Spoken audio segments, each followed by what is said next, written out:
Ok, entonces creo que ya estamos en el live.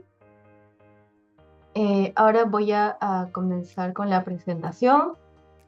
Buenas tardes con todos y bienvenidos a este webinar de esta tarde. Me presento, mi nombre es Jacqueline García y como es de costumbre, como todos los viernes, me complace presentar el webinar de hoy que trata sobre trastornos límite de la personalidad a cargo de la ponente licenciada Carla Prentice.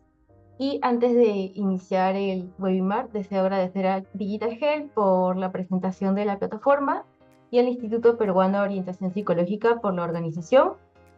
Antes de comenzar con la ponencia, mencionar que las preguntas que vayan dejando las voy a pasar al ponente al final de la presentación y también que por medio del chat voy a estar pasando el link para los que deseen el certificado de asistencia. Entonces, sin más preámbulos, permítanme presentarle a la licenciada Carla Prentiz Palacios con la ponencia Trastorno límite de la personalidad. La licenciada Prentiz Palacios es psicóloga clínica del Centro de Salud Mental Comunitario de la Universidad de San Marcos. Asimismo, ella es licenciada por la Universidad Femenina El Sagrado Corazón UNIFE y además es terapeuta con el enfoque cognitivo-conductual, formada en el Instituto Peruano de Psicoterapia Cognitiva Conductual. Y así también ha sido formada en arte terapia desde el enfoque humanista. Gracias, Jackie. Sí, como había mencionado, mi nombre es Carla Prentice. Actualmente trabajo en el Centro de Salud Mental Comunitario Universitario de San Marcos.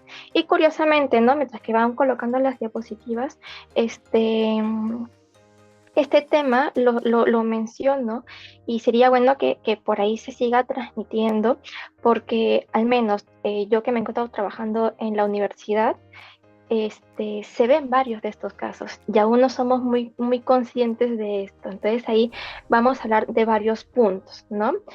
Pasamos a la siguiente diapositiva de frente a la número 2. A ver, para entender un poquito, trastorno límite de la personalidad, también conocido como el TLP, es una condición mental compleja que afecta significativamente la forma en que una persona piensa, siente y se relaciona con los demás. Siempre van esos tres puntitos, ¿no? Piensa, siente y cómo se relaciona.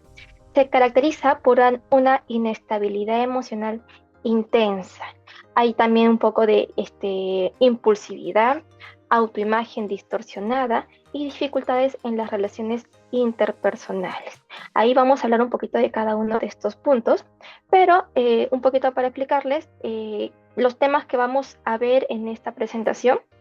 Va a ser primero las características o las principales características de este trastorno, cuáles son los factores de riesgos y causas del TLP, criterios diagnósticos para diagnosticar el trastorno, cómo afecta también el TLP en la vida diaria y de las relaciones de estas personas, sus tratamientos, que claramente está que no son, digamos que no son los únicos tratamientos, pero estadísticamente se ha demostrado que es lo que ha habido, se han notado cambios en las personas con estos tratamientos que voy a mencionar. Y obviamente, como les mencionaba al comienzo, la importancia de la sensibilización, la importancia de conocer este trastorno, la importancia de diagnosticarlo bien, por ejemplo, conocer cada una de sus características y también cómo manejarlo con, en la sociedad. Siguiente diapositiva. Bien, a ver, las características principales, bueno, para mencionar, existe el 1.6% de la población general que tienen este trastorno, presentan este trastorno, y es más común en mujeres, principalmente en la etapa de la adolescencia y principios de la edad adulta. Uno de los puntos principales, una característica principal, es la inestabilidad emocional. Se presentan cambios muy bruscos, muy rápidos e intensos en el estado de ánimo de la persona. La persona puede estar muy feliz o intensamente feliz y de pronto pasa un momento de profunda tristeza, hay emociones todas estas emociones extremas, y obviamente hay una diferencia de duración. Puede durar como horas, como también puede durar días. Esto de los días es rara vez, generalmente es por horas, y es más, antes se confundía, ¿no? Debido a esto del cambio de emociones se confundía bastante con lo que era la bipolaridad. También otra característica es el tema de las relaciones inestables. La persona con TLP tiene una dificultad de mantener una relación interpersonal duradera y satisfactoria, principalmente en temas de pareja. Hay patrones de ideación y de evaluación. Pueden admirar mucho a la otra persona, ya sea pareja, amistad o también en la misma familia. Puede admirar bastante a esta persona, como de pronto todo lo contrario, ¿no? Tener una opinión completamente diferente a esta persona. Por ejemplo, aquí yo me acuerdo de un casito en el que tenía su pareja, su enamorado, y hablaba bastante de esta persona, ¿no? Que esta persona le ayudaba bastante a controlar sus emociones, por ejemplo. Era una persona muy, muy honesta, una persona que nunca le va a mentir, que nunca le va a engañar, que la ama, etcétera. Pero de pronto llegaba algo o pasaba alguna situación en el que cambiaba todo por completo y hasta se llegaba hasta imaginar o tener una cierta idea sobre esta persona, como por ejemplo, esta persona me está engañando con mi mejor amiga. No hay evidencia, pero simplemente porque, por ejemplo, no la llamó, no le contestó un mensaje, pasaba a todo ese tipo de pensamiento. También está la autoimagen distorsionada. Aquí ya es un tema ya un poco en relación a uno mismo, donde había una idea o no sabían exactamente quiénes eran, no tenían una clara definición de identidad, de quién soy yo, a qué quiero llegar, ¿no? Entonces aquí siempre hay cambios frecuentes en relación a sus objetivos, a sus valores, a sus aspiraciones personales.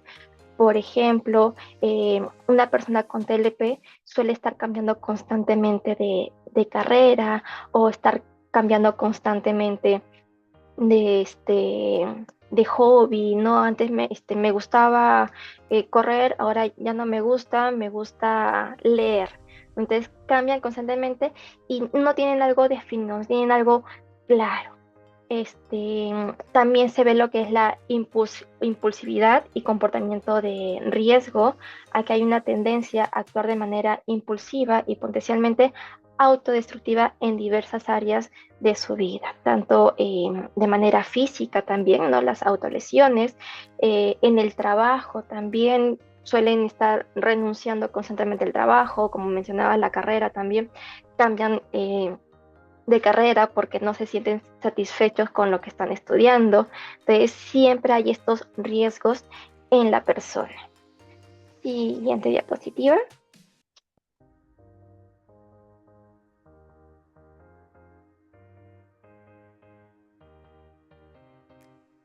No llegó a cambiar. Ahí está. Listo, gracias. Las etapas de vida, como mencionaba en un comienzo, se suele dar principalmente en la adolescencia, pero esto no quiere decir que no aparezca o no esté presente en otras etapas de vida.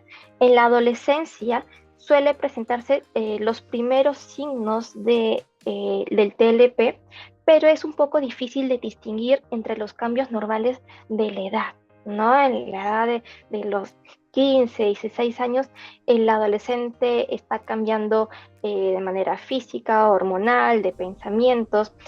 Se dice, ¿no? La etapa de la rebeldía, pero aquí también hay cambios bruscos en relación a sus emociones. Se estresan fácilmente, se enojan fácilmente, se irritan fácilmente. Entonces, debido a esto, no se puede diferenciar exactamente si son síntomas o los cambios normales de la edad de un adolescente.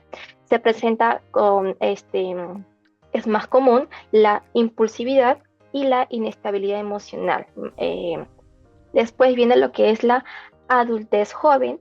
En esta etapa es cuando se presenta mayor inestabilidad, es el periodo de mayor inestabilidad, Hay dificultades en relaciones románticas, trabajo y educación. Aquí es donde comienzan ya a ver estos cambios frecuentes en relación a su trabajo, en relación a los estudios o en pareja también. Y obviamente, debido a que se dan cuenta que está pasando todo esto, no llegan a un objetivo claro, están en constante cambio, es cuando ya la persona se da cuenta que está pasando algo con ellos, o a veces también el mismo entorno le dice, oye, algo está pasando contigo, ¿no? Entonces, aquí es donde es más común que se busque o que la persona busque tratamiento, ¿no? En esta etapa es donde se va a ver más la búsqueda del tratamiento. Curiosamente, en la adultez joven, es donde la mayoría se encuentra estudiando ya sus grados superiores. Y por ejemplo, yo que trabajo en una universidad, se ve esto, ¿no? Que más casos con TLP, y no solamente casos con TLP, sino personas conscientes de que algo está pasando con ellos, ¿no? Por eso es que en la edad, en la etapa de la adultez joven. Luego viene lo que es la adultez media. Aquí en la adultez media ya disminuye estos síntomas, ¿no? Debido a la edad, ya hay más responsabilidades, ¿no? Dependiendo de cómo lo ha ido trabajando, pero principalmente lo que es la impulsividad, que es lo que disminuye, ya no explotan fácilmente como ocurría en la adolescencia, por ejemplo, o en la adultez joven en algunos casos, pero puede persistir las dificultades en las relaciones y en la regulación emocional. Entonces, por ejemplo, esta persona puede estar trabajando o tener un trabajo, entre comillas, estable, pero va a tener problemas en relaciones amorosas, no va a tener una pareja estable, puede estar cambiando constantemente, o en relación a sus emociones también, puede estar en esta línea delgada del trabajo, o el para qué trabajo, mejor renuncio o busco de trabajo, no se siente completamente satisfecho, satisfecha en lo que está haciendo, ¿no? Y por último está lo que es la adultez tardía, que ya es en la vejez. También, ¿no? Por la misma edad, los síntomas siguen disminuyendo, pero si no hubo un adecuado tratamiento desde temprano, ¿no? Por ejemplo, desde la adultez joven, los síntomas continúan, ¿no? Aquí todavía siguen teniendo problemas en cuanto a relación, y también la sensación de vacío que va a seguir continuando. Siguiente diapositiva, por favor.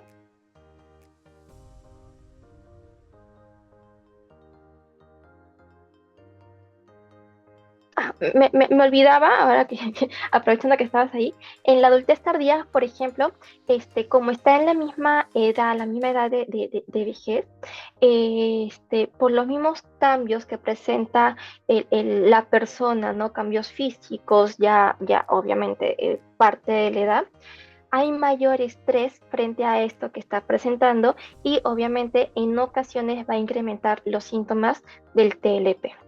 Bien, a ver, en cuanto a los factores y riesgo, factores de riesgo y causas del TLP, existen los factores genéticos, ambientales y neurobiológicos. Aquí es como cualquier otro trastorno, no hay un estudio exacto de que es debido a esto, ¿no?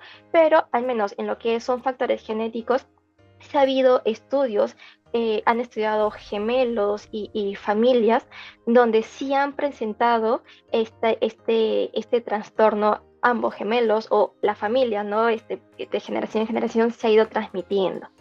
Se estima que la heredabilidad del trastorno es alrededor del 40%.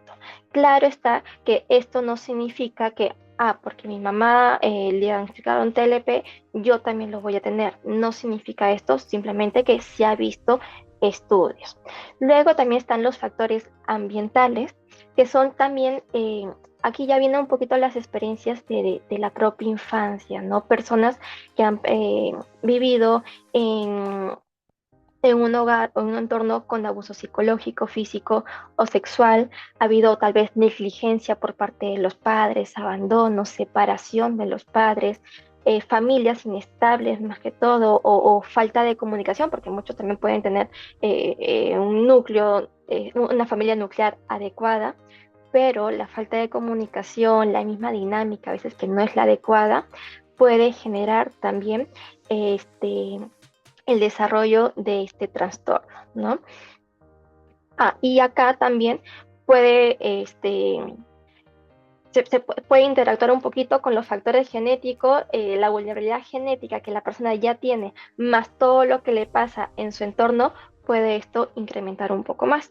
Y también están los factores neurobiológicos, donde también se ha visto investigaciones que identifican diferencias estructurales y funcionales en el cerebro de las personas, ¿no? Principalmente en las áreas donde hay relacionadas con la regulación emocional y el control de impulsos, ¿no? Aquí principalmente lo que es la amígdala y la corteza prefrontal.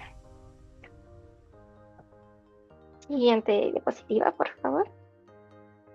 Bien. ¿Cuáles son los criterios para diagnosticar según el DSM-5? Esto es muy importante que lo tengan en cuenta, ¿no? Son 9 criterios en total. De estos 9 criterios, basta con que la persona tenga 5 indicadores, ya se le puede diagnosticar como con un trastorno TLP. Ahora, es muy importante que la persona que diagnostique esté relacionada con lo que es salud mental, ¿no? Porque leí esto, ya puedo diagnosticar, ¿no? Es muy importante. Aquí por ahí vamos a ir viendo también algunos sesgos en relación a los criterios de diagnóstico, pero vamos viendo primero estos criterios, estos indicadores.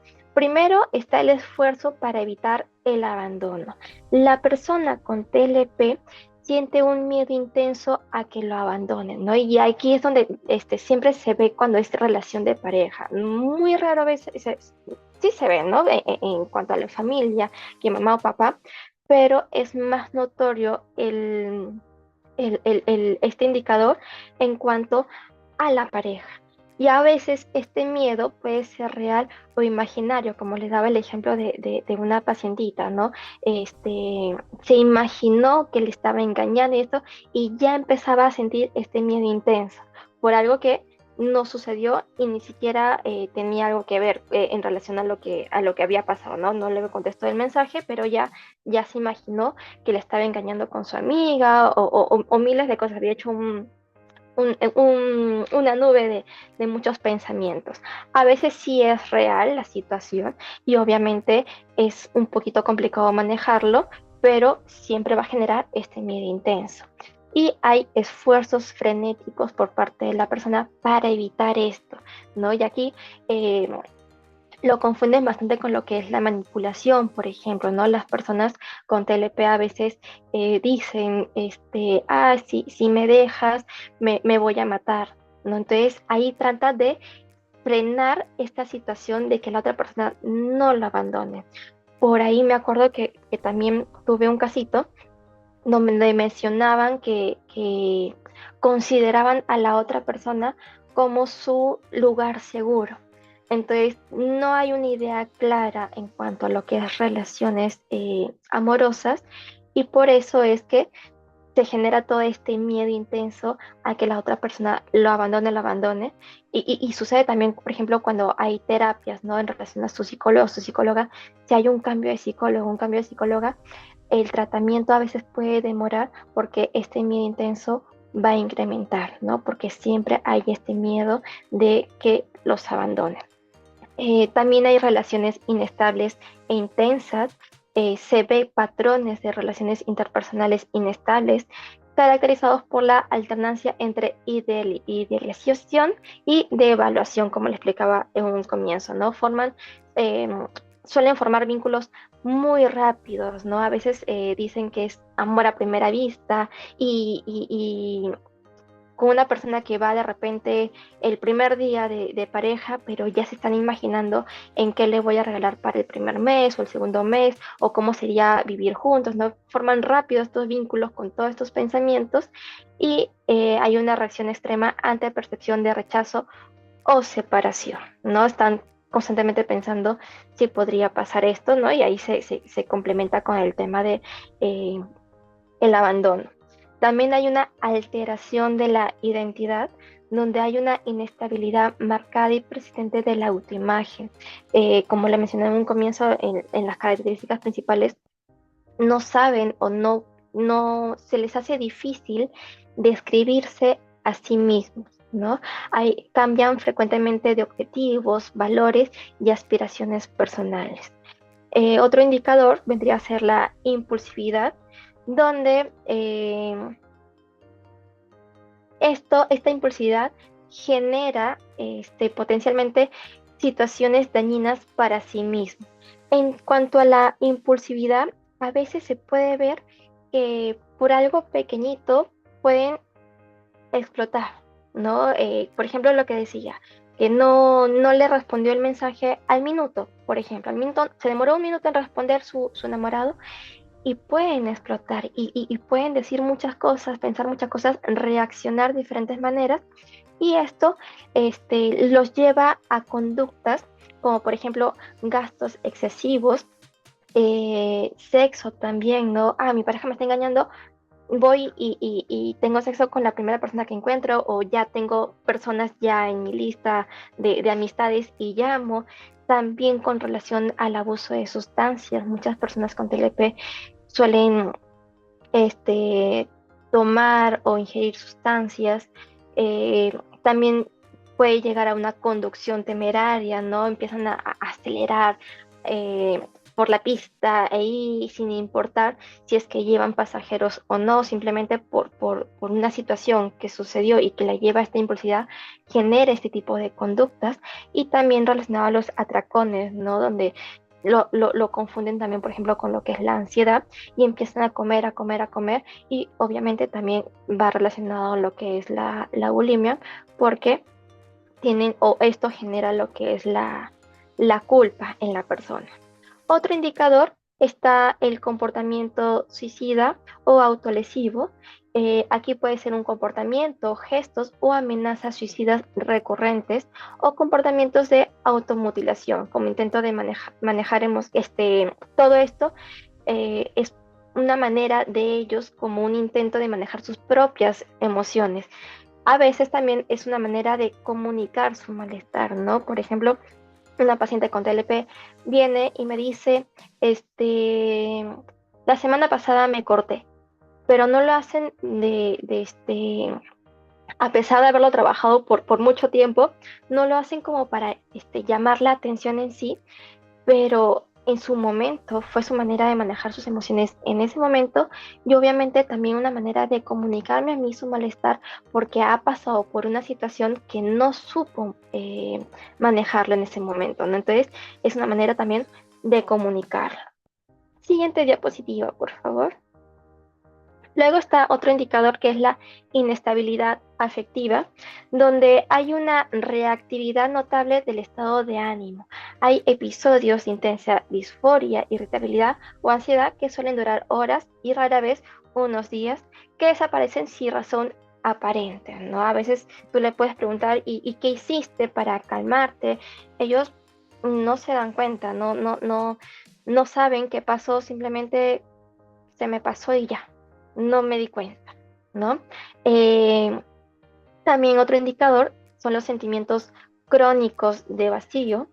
Aquí esta sensación de vacío también los confunden con el aburrimiento, ¿no? Entonces como que un agujero en el pecho, una sensación de vacío aquí adentro y esto conlleva a la estimulación o a comportamientos autodestructivos. Ellos tratan de sentir algo. Entonces, por ejemplo, aquí sucede también las autolesiones, los cortes, porque algo está pasando. También puede ser conductas autodestructivas, ojo, ¿no? Porque también los lleva a... Están bien con su pareja, por ejemplo, y deciden revisar el teléfono o revisar sus redes sociales y se van más allá de lo que normalmente, no normalmente, en realidad no se debería revisar las redes sociales de la pareja, pero imaginemos, ¿no? Su relación empezó en el 2023, enero del 2023, y deciden, ay, voy a ver más fotos. Y por ahí encuentra fotos, no necesariamente con una expareja de esta persona, pero sí con amigas, amigos, por ahí ven muchas cosas y se imaginan. Entonces, esta conducta vendría a ser una conducta autodestructiva, más aún conociendo cómo es la persona, ¿no? Pero es justamente debido a esto. A veces están como que aburridos, se sienten aburridos o una sensación de vacío que hago y los lleva a esta conducta. A veces también por cosas pequeñitas que sucede en la relación, se genera la pelea o la discusión, ¿no? Y se llama, ¿no? Y esto es una conducta autodestructiva y es debido justamente a este sentimiento de vacío.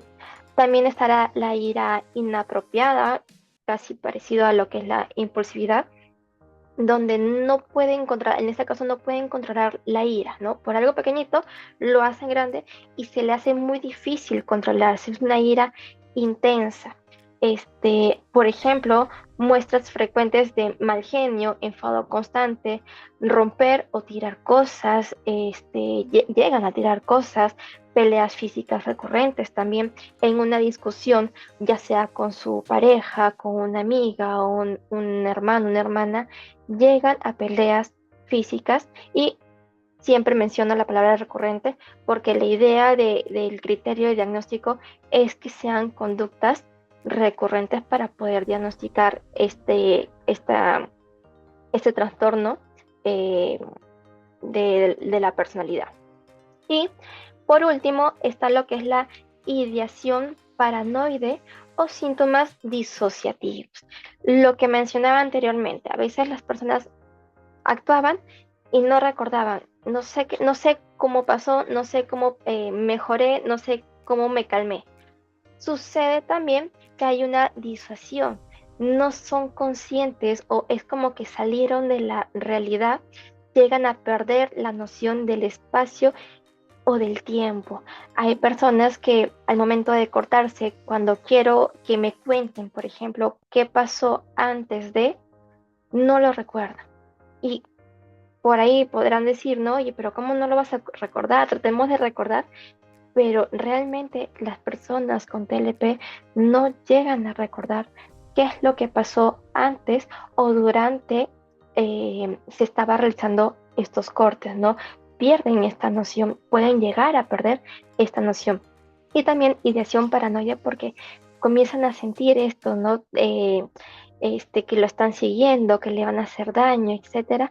Y esto a veces se incrementa aún más o está relacionado bastante con situaciones externas que le generen estrés a la persona, ¿no? Entonces ahí es donde podemos, no se ven muchos este indicador, pero sí está presente y forma parte de los criterios para el diagnóstico. Entonces, como les mencionaba, hay que presentar 5 de los 9 criterios, siempre que se realice por un profesional de la salud mental cualificado. Y cada indicador o los indicadores que que se estén evaluando debe ser persistente y causar un malestar significativo o deterioro en áreas importantes del individuo, ¿no? Como por ejemplo el hecho de que faltaba al trabajo o dejaba o cambiaba constantemente de trabajo, el tema también de parejas, ¿no? Entonces, que sea un malestar significativo o que esté presente constantemente este indicador en la persona. Siguiente diapositiva.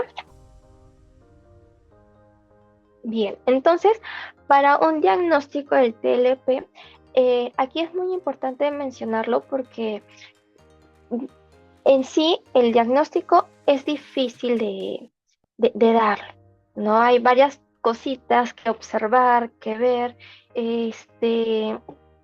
se confunde bastante con otros trastornos y por eso le llaman como trastorno límite de la personalidad, porque está, digamos, en medio de la neurosis y la psicosis. Hay parte de neurosis, hay parte de psicosis, entonces no lo pueden colocar en uno de los dos, por lo tanto está en medio, ¿no? El trastorno límite de la personalidad y obviamente por estas razones es difícil de diagnosticar. Entonces, parte del proceso de una evaluación siempre es una evaluación inicial donde se genera una entrevista clínica, principalmente por un psiquiatra, para recopilar toda esta información sobre los síntomas que está presentando, el historial médico desde cómo era antes, principalmente en la adolescencia, historial psiquiátrico, si en algún momento acudió con tratamiento psiquiátrico, tal vez con otro diagnóstico, y antecedentes familiares, que también es muy importante, como hemos visto, siempre es bueno ver cómo ha sido la dinámica familiar. Luego también se puede dar evaluación psicológica, muy aparte también de la entrevista que un psicólogo puede dar. También se pueden generar o realizar cuestionarios estandarizados o pruebas psicológicas para evaluar la personalidad y los síntomas específicos. No es que exista una prueba específica para diagnosticar TLP, pero yo puedo utilizar otras pruebas de la personalidad y donde pueda haber algunos síntomas específicos que lo pueda relacionar con el diagnóstico o los criterios de diagnóstico del TLP. Después, es muy importante un diagnóstico diferencial. Aquí es donde tenemos que descartar otras condiciones que puedan presentar síntomas similares. Por ejemplo, le mencionaba, ¿no? Se confundía bastante con lo que era el trastorno bipolar. Entonces, siempre es bueno ver también, ¿no?, todos los criterios de diagnóstico para el trastorno bipolar o el trastorno de estrés postraumático. Y ahí ya vamos detallando cada uno de los indicadores y poder finalmente confirmar el diagnóstico, ¿no? Y como le mencionaba, si cumple al menos 5 de estos 9 criterios, según el DSM-5, ya estamos hablando de un trastorno límite de la personalidad, siempre y cuando los síntomas también sean persistentes y causen un malestar significativo en la persona. Siguiente, por favor. Bien, ahora, hay hay otros trastornos que coexisten con el TLP. Por ejemplo, lo que es la depresión. La depresión coexiste con el TLP, a veces aparece también, ¿no? Es parte de la tristeza profunda que la persona presenta, y esto incrementa la inestabilidad emocional y los pensamientos suicidas. También está lo que es la ansiedad, ¿no? Principalmente la ansiedad generalizada o trastorno de pánico.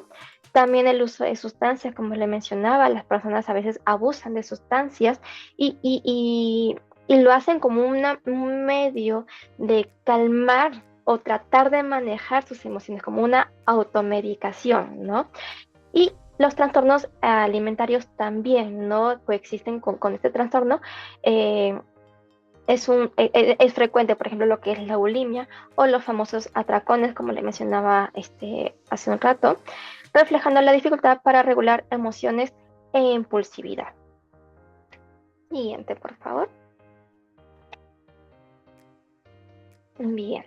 ¿Cómo afecta la vida diaria y las relaciones de estas personas con trastorno del límite de la personalidad? Debido a que, digamos que sus emociones son como una montaña rusa, no saben manejar sus emociones de por sí, ya se vuelve una situación agotadora para la persona y para su entorno. Entonces, por ejemplo, en relación de pareja, la persona con TLP está constantemente en estos cambios de emociones, la otra persona se cansa, ya no sabe qué hacer, no sabe cómo manejarlo. A veces están siempre ahí tratando de ayudar, pero obviamente es una carga emocional para la otra persona y esta persona decide irse. ¿Qué es lo que genera o qué es lo que pasa cuando esta situación se da? La persona con TLP incrementa sus síntomas, ¿no? Entonces suele suceder esto. Entonces, debido a esto, afecta también a su vida diaria, tanto laboral, en relaciones amorosas, en familia, y le cuesta a la persona planificar o tomar decisiones a largo plazo, ¿no? Por este mismo miedo de qué es lo que podría pasar más adelante, le va a costar tomar decisiones, le va a costar verse en un futuro. Entonces, por un lado son el tema de las emociones. Luego, por la misma dificultad de autorregulación, conlleva reacciones exageradas ante estímulos aparentemente menores, como le mencionaba este ejemplito de que se demoraron en contestar el mensaje. Entonces, y obviamente hay una dificultad para calmarse.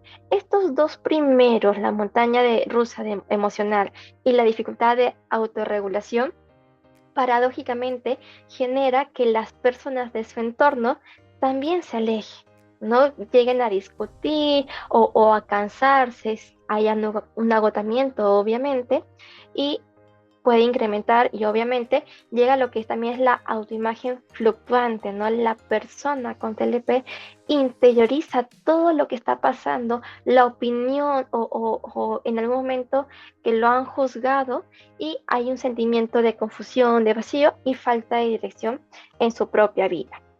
Y también presenta estrés crónico, ¿no? Todo esto está pasando, hay una lucha interna constante de sus propias emociones, de emociones intensas, en sus relaciones que son inestables, ya sea de pareja, de amigos, en familia. Entonces, esto genera un efecto negativo en su salud física y mental, generando también un estrés crónico. Siguiente, por favor. Bien, entonces, conociendo todo esto, ¿cuáles vendrían a ser los tratamientos efectivos? Como le mencioné en un comienzo, no es que sean los únicos tratamientos, hay diferentes terapias que se usan, pero estadísticamente, según los estudios, se ha habido cambios específicos con estos tratamientos, ¿no? Por ejemplo, está lo que es la terapia dialéctica conductual, el famoso DBT. En esta terapia enseña habilidades de mindfulness, por ejemplo, regulación emocional, tolerancia al malestar y efectividad interpersonal. Eh, Aquí quería acotar un poquito lo que es la terapia cognitivo-conductual, porque a veces muchos preguntan, ¿no? La terapia cognitivo-conductual también es efectiva con el TLP. ¿Qué sucede? Que la terapia dialéctica conductual hace como una especie de combinación, traigo esto de aquí, de aquí, de aquí. Entonces, la terapia de dialéctica conductual se trabaja muy similar como lo que es cognitivo-conductual. La diferencia es que en la terapia, en el DBT, le enseñan a la persona diferentes habilidades, ¿no? Ambos, por ejemplo, realizan lo que son tareas, trabajan con fichas de trabajo de por sí, ¿no? Entonces, en esta terapia se ha visto que la persona con TLP ha reducido al menos la conducta o bueno, la conducta este, de autolesión o también la conducta suicida. Entonces, por eso es que debido a estos resultados que ha generado el DBT, se considera una terapia más efectiva de lo que se ha visto de las demás terapias, ¿no? En cuanto a la terapia de esquemas, esta terapia identifica y modifica patrones de pensamiento y comportamiento disfuncionales. Como se ha visto, las personas han tenido, no, no digo que todos, pero según lo que hemos estado viendo al comienzo, a veces es debido a su mismo entorno desde su infancia. Entonces, todo esto vivido de la infancia ha desarrollado pensamientos ya de una manera esquemático en la persona. Entonces, esta terapia de esquemas ayuda a que estos patrones de pensamientos cambien y por obvio, por ende, el comportamiento también cambia, ¿no? Entonces también se ve una disminución principalmente en los comportamientos. Después está también la terapia basada en la mentalización, que desarrolla la capacidad de comprender sus propios estados mentales y de los demás. Aquí ya vamos un poquito al tema de el darse cuenta, oye, me doy cuenta que está pasando esto conmigo, que estoy teniendo estas emociones y voy viendo qué es lo que me está generando. Y no solamente eso, sino son más conscientes de lo que pasa con los demás. Por ejemplo, en cuanto a mi pareja, oye, mi pareja, se cansa, se aburre o se enoja debido a esto y lo otro, ¿no? lo principal de esta terapia es el darse cuenta de o el comprender estos estados mentales para llevarlo a un cambio de conducta netamente. Y luego está la psicoterapia focalizada en la transferencia. Aquí ya es una psicoterapia psicodinámica que se centra en las relaciones objetivas y ayuda a los pacientes a integrar representaciones escindidas en sí mismos y de los demás, ¿no? Aquellas que estaban divididas mentalmente, tratan de integrar todo esto para también, como toda terapia, darse cuenta de lo que está pasando en cuanto a sus emociones y aprender a regular también sus emociones. También, obviamente, está el tratamiento farmacológico.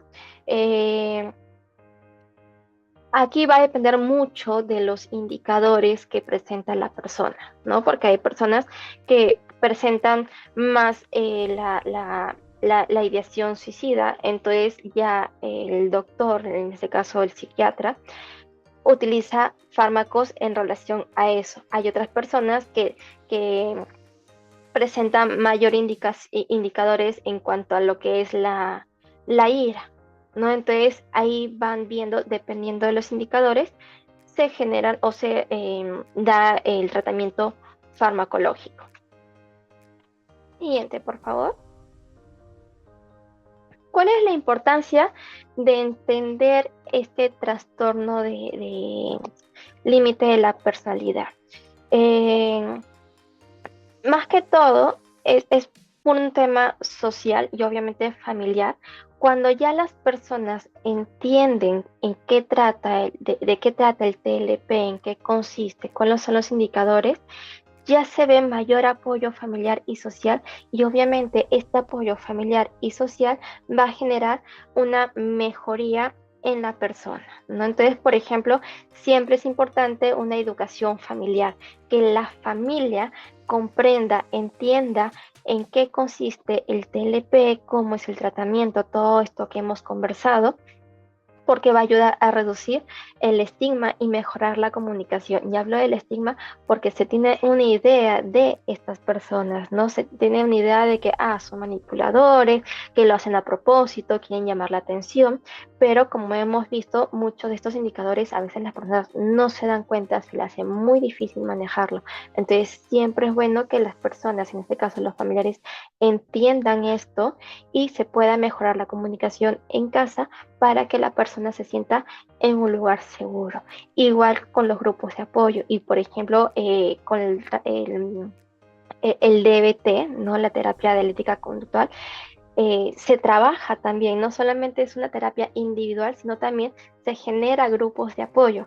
Entonces, ¿qué es lo que ayuda a este grupo de apoyo? Es en brindarle un lugar seguro para compartir experiencias, estrategias de afrontamiento y recursos entre estas personas con TLP y obviamente con un moderador que es el que va a estar orientando también, ¿no? A veces cuando están con otras personas con TLP, se sienten identificados, se sienten que los entienden. Entonces los grupos de apoyo también se ha visto que ayuda bastante a la mejoría de las personas. Y obviamente, así también como hay una educación familiar, también se recomienda una terapia familiar para mejorar obviamente lo que es la comunicación, establecer límites saludables también en la casa y fortalecer la relación entre cada uno de los miembros de esta familia.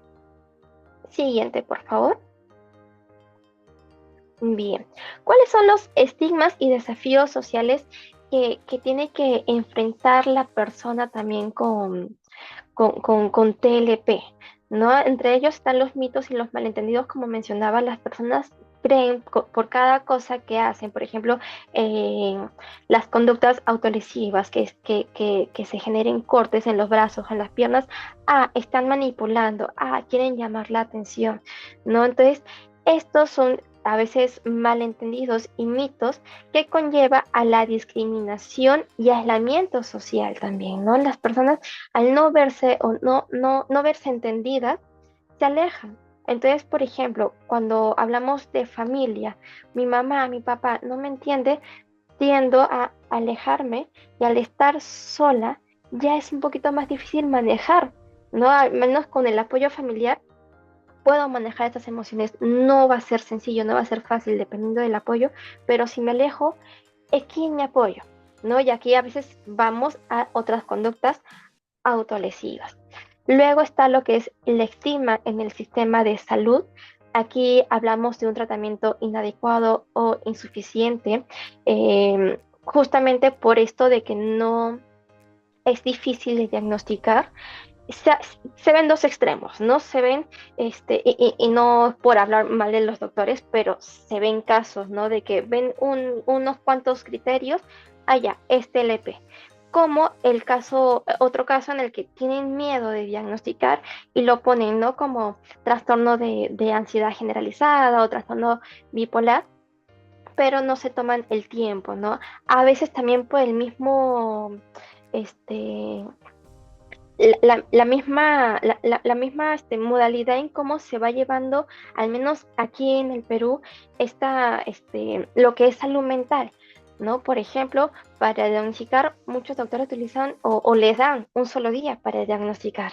Entonces, a veces tampoco no es favorable esto y por ende se da un tratamiento inadecuado, e insuficiente también en algunos casos. Luego también está la autoestigma, donde ya la persona interioriza todas estas opiniones, todos estos mitos que se generan en su alrededor y conlleva una baja autoestima y resistencia a buscar ayuda. Ya tienen hasta miedo de buscar ayuda. No, si yo voy, y se ha visto casos también con psicólogos, ¿no? De que me contaron muchos pacientes que han ido con psicólogos y se han sentido juzgados por el psicólogo. Ay, pero ¿por qué te cortas? No te debes cortar. Pero hay que entender de que es la manera de cómo pueden regular sus emociones. Tal vez no sea la adecuada, pero ahí es donde ese es el trabajo que se tiene que generar, ¿no? Enseñarle nuevas habilidades para regular estas emociones. Y también están los desafíos laborales, ¿no? Donde afecta la capacidad de mantener un empleo estable. Aquí nuevamente se ven dos cosas. El hecho por el simple hecho de que no pueden manejar sus propias emociones, le hace muy difícil, conlleva a discusiones en el trabajo, peleas y obviamente conlleva a un despido.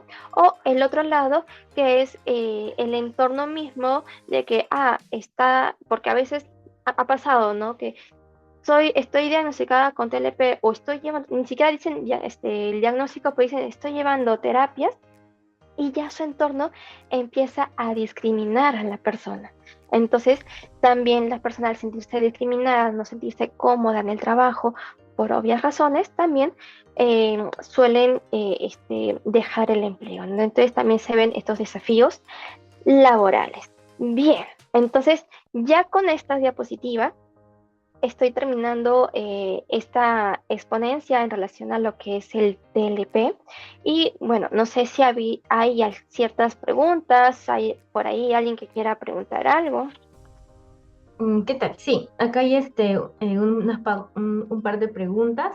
La primera es, ¿el TLP solo se diagnostica durante la adultez o se puede hacer antes? ¿O hay algún tema preventivo para la TLP? Ya, como mencionaba, ¿no? A veces con la adolescencia es un poquito complicado el diagnóstico, pero sí, se llega a diagnosticar prácticamente desde la adolescencia, que es en la adolescencia donde se presentan los primeros signos. Claro está que en la adolescencia, al confundirse con las conductas normales de la edad, es un poquito complicado, pero es más sencillo diagnosticar en la adultez inicial, ¿no? Entonces ahí es donde se podría diagnosticar mejor el TLP. Ok, muchas gracias. Tenemos otra pregunta. ¿Cómo afectan las comorbilidades dentro del proceso de diagnóstico? O sea, el hecho de que hayan comorbilidades dificulta este diagnóstico. ¿Cómo lo hace? No, sí, sí dificulta bastante, como les mencionaba. Puede llegar un paciente, por ejemplo, que me diga esta sensación de vacío, sensación de tristeza, y puedo poner como diagnóstico depresión. pero tener en cuenta que no siempre va a ser un diagnóstico este, eh, definido final. No siempre es bueno comentarle esto al paciente, ¿no? Y el paciente, mientras van pasando las sesiones, se van a ir viendo más conductas o diferentes indicadores y ya con eso se puede ir diagnosticando, ¿no? Por eso todo inicia con una evaluación inicial donde se llega a ver la historia clínica, todos estos indicadores que ha presentado, signos que ha presentado, pero no se puede dar un diagnóstico en esa primera entrevista. Tengo que pasar por otras cosas y ahí me ayudó en pruebas, en más entrevistas, en ir diferenciando con los otros trastornos, principalmente estas comorbilidades. Y lo curioso aquí, como mencioné, que las comorbilidades a veces que se presentan de vez en cuando, porque puede presentar el diagnóstico de TLP, pero a la vez un diagnóstico de depresión y esto incrementa o no ayuda al tratamiento del TLP debido a que está presentando el otro diagnóstico, ¿no? Entonces, a veces puede presentar otro diagnóstico o también ir mutando, ¿no? Ir mutando de aquí a allá, entonces por ahí ya cuando vemos que está mutando entre los diagnósticos de neurosis o psicosis, estamos posiblemente trabajando o viendo un caso de TLP. De que es difícil el diagnóstico, sí es difícil, eh, pero lo que yo siempre menciono es ir trabajando con lo que se está presentando, ¿no? Si la persona está presentando dificultades en cuanto a las emociones o en cuanto a relaciones interpersonales, puedo ir trabajando estas habilidades. De repente en el camino me voy dando cuenta de que hay más cosas que sí va o conlleva un diagnóstico de TLP, pero a veces, y es algo que yo siempre menciono con mis pacientes, lo importante aquí no es saber qué diagnóstico tienes. Lo importante aquí es trabajar con lo que a ti te hace falta, con lo que se está dificultándote en este momento. Entonces, eso es lo principal que sería bueno empezar a ver. Muchas gracias. Tenemos otra pregunta más. ¿Existe alguna diferencia en la presentación de síntomas de TLP en hombres y mujeres? No es que haya diferencias, pero se ve, según estudios, se ven más casos en mujeres que en hombres. Solo eso, ¿no? Se ven más casos de mujeres que en hombres, pero si se llegara a presentar en hombres, presentan los mismos indicadores de la misma manera. No, no hay diferencias en relación a los indicadores, no, no hay. Muy bien, muchas gracias. Entonces, esas serían todas las preguntas que tenemos por ahora.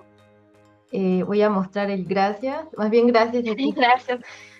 Sí, más bien gracias a ti por tu presentación. Ha sido muy interesante el tema que has comentado. También entiendo que es un tema complicado de diagnosticar, así que genial que hayas hecho una presentación de qué es el TLP. Entonces, ya nos despedimos con todos los que nos estamos viendo. Hemos presentado la ponencia de parte de la licenciada Carla Prentice, que es el trastorno límite de la personalidad. Muchas gracias y buenas noches con todos. Muchas gracias igualmente. Nos vemos. Hasta luego.